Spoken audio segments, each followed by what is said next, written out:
तो basically DC servo motor है क्या चीज? देखो, डीसी सर्वो मोटर और एक नॉर्मल मोटर के अंदर कोई भी डिफरेंस नहीं है। सर्वो मोटर जिसका एक अदर नेम है दैट इज कंट्रोल्ड मोटर, यानी एक ऐसी मोटर जिसको अपन क्या कर सकते हैं, कंट्रोल कर सकते हैं। अलग अलग मेथड होंगे कंट्रोलिंग के, कौन कौन से मेथड होंगे, मतलब अगर आपकी मोटर कंट्रोल्ड है तो that is simply called as the servo motor. Okay. तो अब इसके अंदर क्या है, सारी की सारी चीजें वही होगी कि employed in feedback control system लगा सकता है उसके अंदर, output actuator and does not utilize for the continuous energy alteration. ये मतलब कहने का मतलब है कि जो सर्वो मोटर है that is as simple as और as equal to the normal motor. The working principle of the servo motor and electromagnetic motors are same except the structure and the function are dissimilar.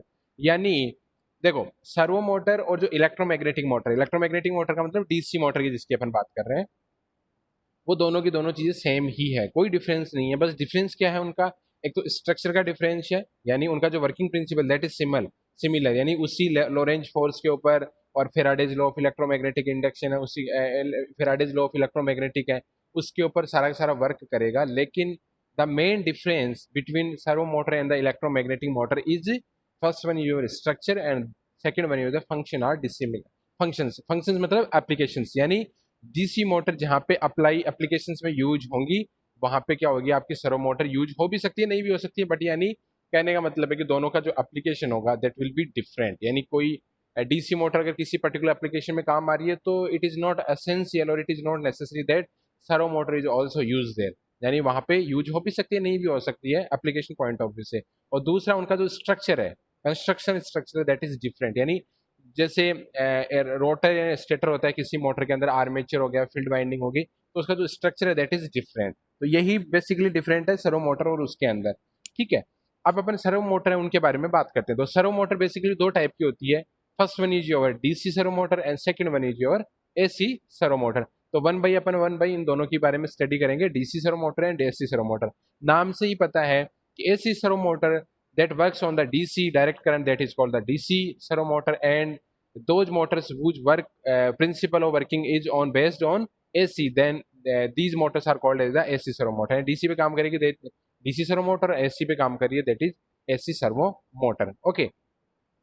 तो अब देखो, इस पहले अपन DC servo motor की बात करते हैं। इस डीसी सर्वो मोटर के अंदर हम क्या करते हैं, दो टाइप के क्लासिफिकेशंस होते हैं डीसी सर्वो मोटर के अंदर। First one is your armature controlled DC servo motor and second one is your field controlled DC DC servo motor. देखो, अभी मैंने बताया था कि सर्वो मोटर क्या है, servo motor is simply as a control motor. ठीक है। तो सर्वो मोटर क्या है, कंट्रोल मोटर है। तो उसमें भी क्या है, एक है आपका आर्मेचर कंट्रोल, दूसरा है फील्ड कंट्रोल। यानी उस मोटर को आर्मेचर की हेल्प से अगर आप कंट्रोल कर रहे हो तो that is called armature control DC motor, और अगर किसी मोटर को आप फील्ड के थ्रू कंट्रोल कर रहे हो तो that is called as the field control DC motor. Okay. तो armature control and field control में क्या डिफरेंस होता है, उसके बारे में अपन डिटेल में स्टडी करेंगे। तो सबसे पहले अपन स्टार्ट करते हैं आर्मेचर कंट्रोल डीसी मोटर। तो आर्मेचर कंट्रोल डीसी मोटर में क्या होगा कि आर्मेचर सर्किट होगा that is your controlling medium, यानी उसको कंट्रोल कहां से होगा, आपका आर्मेचर सर्किट से। ठीक है। देखो, आपके एग्जाम में पूछा गया है कि आर्मेचर कंट्रोल अगर डीसी मोटर है तो उसका ट्रांसफर फंक्शन क्या होगा। ट्रांसफर फंक्शन क्या होता है, आउटपुट और इनपुट का लाप्लास का आउटपुट का लाप्लास डिवाइड बाय इनपुट का Laplace. Initial conditions are to be assume, initial condition are to be set zero, यानी इनिशियल कंडीशंस है वो क्या है, आपकी जीरो अज्यूम की गई है। तो जो आउटपुट और इनपुट का जो रेशियो है that is simply called as the transfer function. तो आर्मेचर कंट्रोल डीसी मोटर के अंदर क्या है, देखो ट्रांसफर फंक्शन आपके एग्जाम में पूछा गया है। ये देखो आपका क्या है, ये जो सर्किट कंप्लीटली है ये क्या है, आपका एक डीसी मोटर का एग्जाम्पल है या आपकी डीसी सर्वो मोटर का एग्जाम्पल है। ठीक है। इसी का मेरे को क्या निकालना है, ट्रांसफर फंक्शन निकालना है। तो यहाँ पे क्या क्या है, ये बेसिकली क्या है, सेपरेटली एक्साइटेड डीसी मोटर है। आपके मैंने वीडियो सारे डाल रखे हैं कि अलग अलग टाइप की जो जो मोटर्स हैं वो आपकी कौन कौन सी मोटर्स होती हैं उनके बारे में सारा डिटेल में बता रखा है। Separately excited, DC shunt excited, DC series excited, ये सारी की सारी मैंने आपको बता रखी है। ठीक है। तो आप वीडियोस जाके वहां पे देख सकते हो कौन कौन सी मोटर कैसी होती है। तो this is particularly separately excited DC motor. इसके अंदर क्या है, ये मेरी है फील्ड रेजिस्टेंस आरएफ, ये है मेरा फील्ड का इंडक्टेंस। ओके। और ये मेरा क्या है, voltage apply to the field circuit. Field circuit मेरा ये है, तो यहाँ पे मेरे वोल्टेज अप्लाई लग गया है ये वाला। ठीक है। इसी तरीके से ये जो एक्चुअली जो डीसी मोटर हो, ये सब चीजें मैं ऑलरेडी आपको लास्ट ईयर भी पढ़ा चुका हूँ सेपरेटली एक्साइटेड मोटर क्या होती है, शंट एक्साइटेड क्या होती है, तो मैंने सेपरेटली एक्साइटेड का ही एग्जांपल लिया है। उसके बाद में ये मेरा सर्किट है, that is your armature circuit. Armature circuit है मेरा ये, ठीक है। और यहाँ पे क्या है, ये कोई लोड है जिसका फ्रिक्शन कॉफिशिएंट और विस्कस कॉफिशिएंट दिया हुआ है, ठीक है। J and B, friction coefficient and viscous coefficient मेरे का दिया, मतलब एयर में कितना फ्रिक्शन होगा, अगर आपने कोई मीडियम यूज कर रखा है तो उसका फ्रिक्शन कितना होगा। ये मेरा लोड कनेक्टेड है आर्मेचर पे। तो ये वी एफ है, that is applied voltage the field circuit, उसमें जो करंट फ्लो होगी दैट इज आई एफ, ठीक है। ये सर्कुलर और ये मेरी इस सर्किट के अंदर। और इसी तरीके से ये जो मेरा है, this is the armature circuit. इस आर्मेचर सर्किट के अंदर आई ए है, दिस इज मेरा आर्मेचर करंट, और वी ए है, that is armature voltage, okay. ये आउटपुट है थीटा एंगल का डिस्प्लेसमेंट, क्योंकि साफ्ट लगा रही है, साफ्ट का मूवमेंट होगा। तो यहाँ पे देखो क्या क्या है जो नोमेनक्लेचर मैंने यूज किए हैं। आर ए क्या है आपका, आर्मेचर का, ये ऑलरेडी मैं सब चीजें बहुत पहले से आपको बता चुका हूँ, लास्ट ईयर भी बता चुका हूँ, वापस एक बार रिवाइज ही कर रहे हैं अपन इनको। आर ए क्या है मेरा, आर्मेचर रेजिस्टेंस। एल ए क्या है मेरा, आर्मेचर का इंडक्टेंस। एल ए क्या है मेरा, आर्मेचर का इंडक्टेंस। आई ए क्या है मेरी, armature current, okay. V A है मेरा आर्मेचर का वोल्टेज, जो मैंने आर्मेचर सर्किट पे अप्लाई किया है। ईबी क्या है मेरी, बेक ईएमएफ। बेक ईएमएफ क्या है, जब भी मोटर का केस होगा तो there will be presence of back EMF, okay. I have already told you to last year. तो ये होगा, ओके। उसके बाद में ईबी है आपका, बेक ईएमएफ है। केटी क्या है, टॉर्क कांस्टेंट। टॉर्क कांस्टेंट क्या है, ये टॉर्क, क्योंकि आप क्या कर रहे हो, कोई भी लोड है उसको क्या कर रहे हो, आप घुमा रहे हो, तो there will be presence of torque. तो उस टॉर्क का एक कांस्टेंट होगा, that is called KT, torque constant, ठीक है। और टी क्या है आपका, torque develop by the motor. Motor के द्वारा जो टॉर्क डेवलपमेंट है उसकी वैल्यू क्या है, that is your T, torque development, okay. Theta is the angular displacement of the shaft. Shaft है उसका क्या हो रहा है, angular displacement, that is your theta. कि जो एंगुलर आपकी जो शाफ्ट है that is moving with some angle, that is called as a theta. Theta उसका एंगुलर मैंने रैंडमली मान लिया। जे क्या है, moment of inertia of motor and load. Moment of inertia, moment of inertia का मतलब क्या है कि जैसे सपोज करो कि आप किसी ट्रैक के ऊपर वॉक कर रहे हो या आप रनिंग कर रहे हो, ठीक है। तो आपको क्या हुआ कि रनिंग करते करते और आपको एकदम से रुकना है, बट आप रुक नहीं पाते हो। आप थोड़े टाइम तक या 10 मीटर या 20 मीटर तक आप कंटिन्यूसली मूवमेंट करते जाते हो। This is only because of the presence of moment of inertia of your body. क्योंकि हर एक कोई भी चीज के अंदर है, न्यूटन का रोल लो बोला जाता है कि कोई भी चीज क्या होती है, अगर वो स्थिर है तो स्थिर रहना चाहती है, अगर वो मूवेबल है तो मूवेबल रहना चाहिए। This is only because of the moment of energy which is present in a particular object. किसी भी ऑब्जेक्ट के अंदर प्रेजेंट है आपके मोमेंट ऑफ एनर्जी, से क्या होता है आपका, उसी की वजह से क्या होता है आपका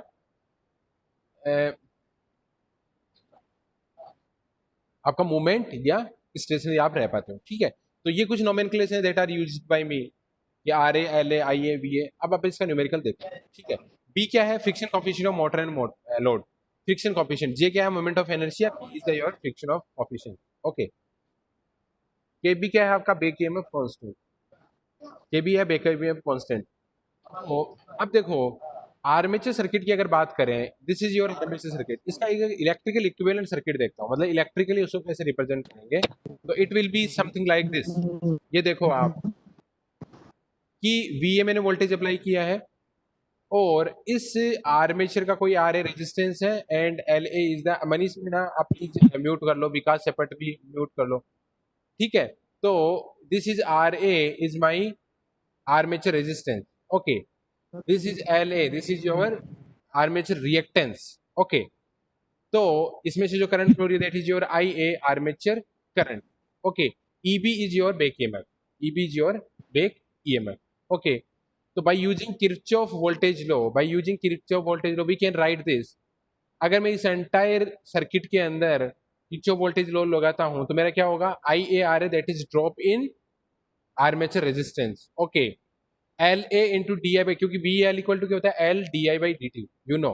we L equal to L D I by D T, यानी किसी भी इंडक्टेंस के अक्रॉस जो वोल्टेज ड्रॉप होगा that will be inductance into rate of change of current which is flowing through this particular inductance, okay. तो current which is flowing through the inductance is IA, then the rate of change of current is DI by dt, and the inductance of armature circuit is your LA, then your voltage drop across inductor is LA into DI by dt, L into DI by dt plus EB, okay, back EMF which is generated in the motor, that will be equal to VA. This is simple KVL and KVL equation जो network के अंदर भी आपने पढ़ी होगी, और ये already शायद मैंने भी लास्ट ईयर करवाई होगी जहां तक अगर कोई टॉपिक आया होगा तो IA RA plus LA DI by dt plus EB equal to VA. Okay, this is the equation which is right in the armature circuit. Armature circuit के अंदर जो इक्वेशन लिखी that is your this equation. Okay, अब हम बात करते हैं torque. देखो किसी भी मोटर के अंदर, क्योंकि देखो आपको पता है अगर मोटर के केस की बात करते हैं तो मोटर बेसिकली क्या है, इलेक्ट्रिकल एनर्जी इनपुट में लेती है और आउटपुट में आपको क्या देगी, मैकेनिकल एनर्जी. और मैकेनिकल एनर्जी का मतलब क्या है कि आप बात कर रहे हो टॉर्क, तो टॉर्क की जो ऑल्सो है पार्ट ऑफ मैकेनिकल एनर्जी. ठीक है, टॉर्क का आपके इलेक्ट्रिकल एनर्जी क्या रिलेशन है, that is simply equal to torque is directly proportional to IA, यानी जो आर्मेचर की करंट है उस पर डिपेंड करेगा आपका torque. Okay, torque is directly proportional to IA, यानी आर्मेचर करंट अगर आपकी बढ़ेगी तो अल्टीमेटली आपका टॉर्क भी बढ़ेगा. देखो जिस हिसाब से आप घरों में यूज करते हो अपने फैन को, जैसे आपने सपोज करो कि एक नंबर की जो स्टड पोजीशन है उसके ऊपर आपने फैन को चला रखा है. ठीक है, अब आपको सपोज करो कि स्पीड आपको इंक्रीज करनी है, स्पीड आप चाहते हो कि फैन की स्पीड इंक्रीज हो, तो आपको क्या करना पड़ेगा, उस जो रेगुलेटर है उसका मूवमेंट 2 3 4 5 जो भी आपका स्टड पोजीशन उस पर पकड़ना पड़ेगा. तो आप उसका मूवमेंट बढ़ाने का मतलब क्या कर रहे हो कि उसके अंदर उस आर्मेचर सर्किट के अंदर या उस फैन के अंदर आप करंट की वैल्यू को बढ़ा रहे हो. करंट स्टेट का मूवमेंट चेंज किया तो आप करंट की वैल्यू बढ़ा रहे हो. करंट की वैल्यू अगर बढ़ेगी तो क्या बढ़ेगा, आपका टॉर्क भी बढ़ेगा, और टॉर्क बढ़ेगा तो उसकी स्पीड भी क्या हो जाएगी, आपकी बढ़ जाएगी. बट एक चीज है कि टॉर्क प्रेजेंट हो बट स्पीड हो या नो हो ये कोई जरूरी नहीं है. जैसे अगर मान लो मेरा फैन घूम रहा है, मैंने कोई एक लकड़ी ली और लकड़ी से मैंने फैन को रोक दिया तो स्पीड तो उसकी जीरो हो गई है, लेकिन टॉर्क कुछ भी प्रेजेंट है. आपने देखा होगा कि आपकी वो जो लकड़ी है उसको वो क्या करता है, उसको काउंटर अटैक करने की कोशिश करता है, उसको काउंटर करने की कोशिश करता है कि जैसे ही आप लकड़ी को घुमाओगे, लकड़ी को हटाओगे तो आपका क्या हो जाएगा, वो मूवमेंट करने लग जाएगा अगेन. ठीक है, तो स्पीड प्रेजेंट हो या नहीं हो ये टॉर्क पे, टॉर्क होगा तो डेफिनेटली आपकी स्पीड हो भी सकती है नहीं भी हो, लेकिन अगर स्पीड प्रेजेंट है तो डेफिनेटली आपका टॉर्क प्रेजेंट है. समझ रहे हो मेरी बात. तो और अगर प्रेजेंट सॉरी, टॉर्क अगर प्रेजेंट है तो कोई जरूरी नहीं है कि आपकी स्पीड है, स्पीड आपकी जीरो भी हो सकती है, लेकिन अगर आपकी स्पीड प्रेजेंट है तो definitely there is existence of torque, because speed is the only dependent upon torque. If torque is present then speed is definitely present, but vice versa is not valid. अब अगर मैं इसको इस proportionality sign को अगर मैं हटाता हूं, क्योंकि torque is directly proportional to IA, अगर प्रोपोर्शनलिटी साइन को हटाता हूं तो ये क्या हो जाएगा मेरा T equal to KB into I KT into IA, क्योंकि KT क्या है आपका, KT is your torque constant. Okay, KT is equal to torque constant. अब देखो, अब आगे आगे देखते हैं. अब देखो ये जो सिस्टम है that is your mechanical system, this particular portion is your mechanical system, because this is the external load which is applied to the motor, और उसका जो mechanical energy that is used by this particular load. तो ये mechanical load है क्योंकि आप इसको rotate करवा रहे हो. इसका जो moment of inertia that is J, friction coefficient है दैट इज B. देन अगर मैं इसकी इक्वेशन लिखूं in terms of theta angular displacement, then this will be the standard equation and you have to remember it, that is J d square theta upon dt square plus B into d theta upon dt equal to torque. यानी this is your torque, and suppose if you are देखो ये जो IA है, IA is dependent upon the T, IA is dependent upon the T, यानी this particular torque is your electromagnetic torque. Electrical energy के वजह से जो produce हुआ that is your electromagnetic electric torque, and this is your mechanical torque, because this is happening in the mechanical quantity. क्योंकि mechanical quantity कहाँ पे, यहाँ पे देखो theta, theta is your mechanical quantity, because angular displacement is your theta and this is your angular displacement is theta, और ये क्या है आपका मैकेनिकल क्वांटिटी है. तो J d square theta upon dt square plus B into d theta by dt equal to T. This is your mechanical torque and this is your electrical torque. तो एक equilibrium condition या साम्यावस्था की स्थिति में your electrical torque will be equal to the mechanical torque, then it will be equal to the, इसका अपन आगे देखेंगे। एक्चुअली एक बार अभी यहीं पे मैं रखता हूँ इसको कि जो मैकेनिकल टॉर्क है that is this one and your electrical torque is this one. अब अगर बात करते हैं आगे, आपको पता है कि जो बेक ईएमएफ है किसी भी डीसी मोटर का that is proportional to the speed of shaft. जितना ज्यादा स्पीड होगा उतनी ज्यादा क्या होगी आपकी बेक ईएमएफ होगा। क्यों होगा? क्योंकि मैंने लास्ट ईयर आपको पढ़ाया था ईबी इक्वल टू क्या होता है N P five upon 60 into Z upon A. N क्या है आपकी स्पीड, स्पीड का मतलब क्या है डिस्प्लेसमेंट। भाई आप मैं ये बोलूं कि दूरी और चाल में क्या डिफरेंस है, डिस्टेंस या वेलोसिटी में, तो आप क्या बोलोगे कि सर अगर एक्स डिस्टेंस मैंने ट्रेवल की है तो जो मेरी वेलोसिटी होगी या जो स्पीड होगी that will be D X by D T. V equal to क्या होता है D X by D T. Acceleration क्या होता है आपका डीवी बाई डी टी या D square X upon D T. यानी अगर वेलोसिटी का आपका डिफरेंशिएशन करोगे या rate of change of speed या rate of change of your speed or yeah velocity, that is simply called as the acceleration, and rate of change of distance is simply called as the velocity or speed। okay, तो यहाँ पे अब देखो speed आपकी है जो displacement है there can be two type. That first one is your linear displacement which is measured in the X format, and second one is your angular displacement which is measured in the terms of theta. Then d theta by D t क्या होगा आपका angular displacement, angular rate of change of angular displacement. Theta है आपका angular displacement and d theta by D t क्या होगा आपका angular rate of change of angular displacement, that is simply called as the speed और angular velocity या angular speed. और angular speed simply मतलब क्या है, आप स्पीड की ही बात कर रहे हो, that is simply directly proportional to EB. यानी अगर rate of change of theta अगर ज्यादा है आपका तो आपका जो बेक ईएमएफ होगा वो भी क्या होगा आपका ज्यादा। तो बेक ईएमएफ क्या होगा E B equal to K B into D theta by D T. K B is the constant that is called as the Back EMF constant which is I already mentioned you। ठीक है, KB क्या बताया मैंने, this is the KB Back EMF constant। Okay, तो अब आगे proceed करते हैं अपन। तो d E B equal to d five by D t and back EMF क्या हो गया आपका। अब अपन क्या करते हैं कि चूंकि we are talking about the transfer function then all the quantities should be converted into the transfer function in the function of time domain frequency domain sorry S domain में we have to convert it.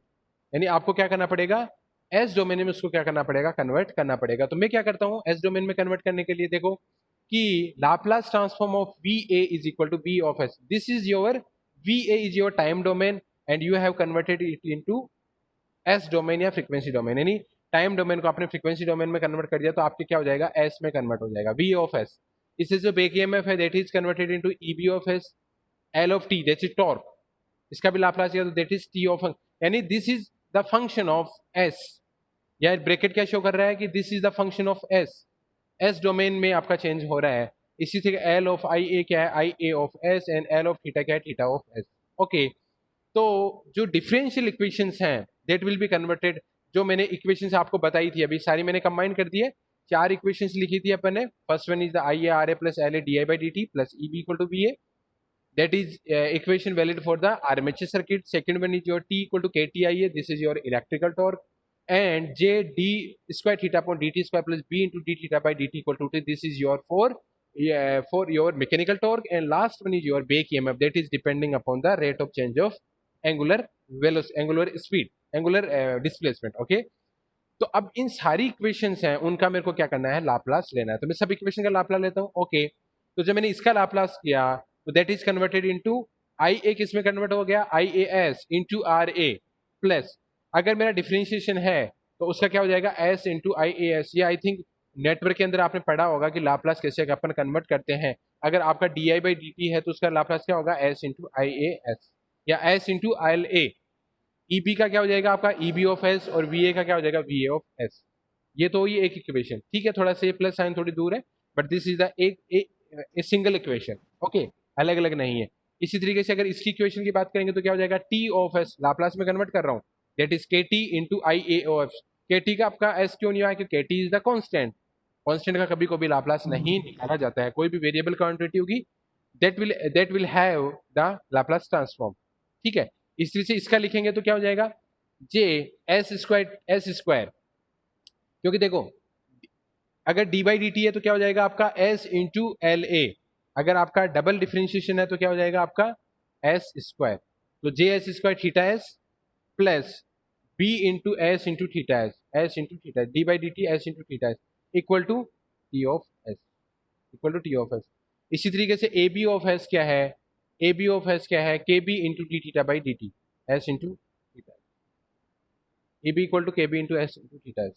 Okay, अब क्या करते हैं अपन, on equation the both right equation थे, तो क्या कर, देखो मैंने बोला था कि इक्विलिब्रियम कंडीशन पे या साम्य अवस्था पे your electrical torque will be equal to the mechanical torque, where electrical torque is kt into IES. This is your electrical torque and this is your mechanical torque.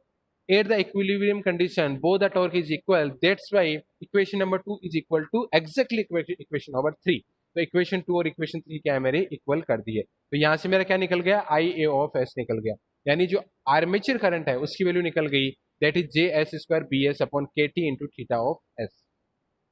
उसी तरीके से जो इक्वेशन फर्स्ट थी that is your armature equation, उसकी जो value है that will be R A, देखो अब इक्वेशन बताता हूं मैं, दिस इक्वेशन एक ही इश्यू के, देखो स्टार्टिंग के जो है उसके अंदर आई ए और आई ए दोनों मेरे कॉमन आ रहे हैं, तो मैंने क्या किया, आई ए को कॉमन ले लिया, तो क्या बच गया मेरा, यहां से मेरा आर ए बच गया और यहां से मेरा क्या बच गया, S into L A, S into L A. Okay, तो R A plus S into L A into I A S plus E B of S, E B of S is equal to B A of S. ठीक है, अब क्या करते हैं अपन, EB की जो value है वो पुट कर देते हैं। ईबी की वैल्यू क्या है आपकी, K B into S into D theta S, और एक वैल्यू है आई ए की अपन वैल्यू निकाली है, वो दोनों वैल्यू इसके अंदर अपन पुट कर देते हैं। तो ईबीएस की वैल्यू और आई ए एस की दोनों की वैल्यू पुट कर देते हैं। तो R A plus S L A, I A of S की वैल्यू निकाली है अपन ने दिस वन, तो ये वैल्यू मैंने पुट कर दी यहाँ पे। ठीक है, और ईबी की वैल्यू के बी इंटू, हाँ देखो ईबी की वैल्यू क्या थी आपकी, K B into S into D theta, कैसे लिखा आपको, देखो ईबी इक्वल टू क्या है, K B into D theta by D S, D theta by D T S का लाप्लास लोगे तो किस में कन्वर्ट हो जाएगा, एस इंटू थीटा एस। तो ईबीएस इक्वल टू क्या हो जाएगा, K B into S into theta S. EB की वैल्यू भी यहाँ पुट कर दी, B A S equal to ये आ गया। अब मैं क्या करता हूँ, इन दोनों के अंदर आपका जो थीटा एस है that is your common, that is your common, तो I have taken a common theta s, then remaining portion is equal to ra plus sla into js square plus bs plus kb kt s। kt क्या है आपका, denominator, तो इसका जब आपने kt LCM लिया तो किस में कन्वर्ट हो जाएगा, kb into kt into S, theta S common आएगा, that is equal to B of S. तो आपका द रिक्वायर्ड ट्रांसफर फंक्शन क्या होगा, that is your theta S upon V A of S. देखो अभी अपन इतनी देर ट्रांसफर फंक्शन की बात कर रहे हैं, आपको क्या पता है कि देखो ट्रांसफर फंक्शन बेसिकली क्या होता है, आउटपुट का लाप्लास डिवाइड बाय इनपुट का लाप्लास। अपन क्या बोल रहे हैं, आर्मेचर कंट्रोल डीसी मोटर, यानी आपकी जो स्पीड है that should be the control, that should be the controlling, speed control होनी चाहिए, क्योंकि आपको डीसी मोटर को क्या कर रहे हो, स्पीड कंट्रोल के लिए यूज कर रहे हो। तो अगर स्पीड आपकी कंट्रोल करनी है मतलब क्या है, आपको d theta by D t आपको क्या करना पड़ेगा, कंट्रोल करना पड़ेगा। और d theta by D t constant control करने का मतलब क्या है, then you have to control your angular displacement that is theta of S. अगर आपने थीटा को कंट्रोल कर लिया देन सिंपली योर क्या हो जाए, स्पीड कंट्रोल हो जाएगी। ठीक है, ये बात हुई। अब अपन देखते हैं इनपुट क्वांटिटी क्या है। देखो यहाँ पे because we are talking about the armature control then we must focus only on the armature circuit, we are not bothered about the field circuit. Field circuit के बारे में हमें कोई लेना देना नहीं है, because our DC motor is controlled by the armature circuit, then complete focus should be only or must be only in armature circuit. Then the first thing which is input is your VA, because in the DC motor your input quantity is your electrical quantity and output is your mechanical quantity. We are controlling the output, that means we are controlling the theta, speed or theta. Then what is the input quantity, input quantity is your VA, that is the armature voltage. तो देखो यहाँ पे जो मैंने transfer function निकाला है, this is your transfer function of armature control DC motor is theta S upon V A of S. ये चीज समझ में आनी चाहिए कि ट्रांसफर फंक्शन में थीटा और वी ए क्यों आया है, because we are talking about the armature control method. In this case और in the armature control output is your D by D T, that is speed, we are focusing on the speed, simultaneously we are working on the angular displacement। अगर angular displacement control हो रहा है that means your output is controlling, पर input को इसके साथ में control होना चाहिए, तो इनपुट क्वांटिटी क्या होगी और V A of S, that is your armature voltage which is applied by the user. तो theta S by V A of S, ये इक्वेशन आई थी, इस इक्वेशन को आपने सॉल्व किया तो ये क्या आ जाएगा आपका K T upon R A plus S L A plus J S square plus B S plus K B K T into S. अब इसको थोड़ा सा अपने सिंप्लीफाई कर लेते हैं, तो इसको आप मल्टीप्लाई कर दो यहाँ पे, तो R A into J S square, R A को इससे मल्टीप्लाई करोगे तो R A into B S, फिर ये हो जाएगा S L A into G S square, तो that is L A J S cube plus S B L A B S square plus K B K T into S. Okay, then we are taking the common, S common ले लिया मैंने, तो S S की quantity सारी एक हो जाएगी, तो J L A square plus इसमें से कॉमन ले लिया, एस कॉमन ले लिया आपने, तो this is equal to J R A plus B L S plus B R A plus K B into K T. फिर मैंने एस कॉमन ले लिया, एस स्क्वायर से मैंने इन सबको डिवाइड कर दिया, तो ये क्या हो जाएगा S S square plus this. तो ये finally your transfer function is this one, theta S upon V A of S, theta S upon V A of S, यानी आउटपुट का displacement divide by input armature voltage का जो armature applied voltage है उन दोनों का जो ratio है, that is your transfer function is simply equal to this one. I think चीज क्लियर हुई होगी आपको। तो आपको क्या करना पड़ेगा, डीसी में थोड़ा सा रिवाइव करवा देता हूँ या आपको थोड़ा सा रिकॉल करवा देता हूँ। डीसी मोटर क्या है, डीसी मोटर कुछ भी नहीं है आपका, क्या है DC motor basically controlled circuit control motor है, जिसका working principle is the same as the DC motor. Construction यानी structure and the function that is the application will be different. फिर आपको क्या करना है, आर्मेचर सर्किट में सेपरेटली एक्साइटेड मोटर ली है, उसके अंदर आपने क्या किया है, आर्मेचर सर्किट के अंदर एप्लीकेशन लगाई है, एक इक्वेशन वहां से आई है, दूसरी इक्वेशन आपकी कहां से आई है, इलेक्ट्रिकल टॉर्क की वजह से आई है, third one equation is your mechanical torque and last one is your back EMF. Then at the equilibrium condition your electrical torque is equal to the mechanical torque, then you have to find out the value of Ia. We have got it. Okay, then you have to apply the value of EB and Ia of S in the equation number first, that is your armature equation. उसके अंदर जब आपने put up किया तो theta S की जो value आई that is this one coefficient and this is equal to the V A of S, और आपको वी ए ऑफ एस और थीटा एस के बीच में रिलेशन सेटअप करना, that is your output and input. This is ये complete about your DC servo motor, और इसमें भी कौन सा है आपका आर्मेचर कंट्रोल डीसी मोटर। ठीक है, DC servo motor. Next class यानी कल अपन देखेंगे field control DC servo motor. अगर आप किसी को दिक्कत है, कोई प्रॉब्लम है तो देखिए और सी कैन आस्क यू।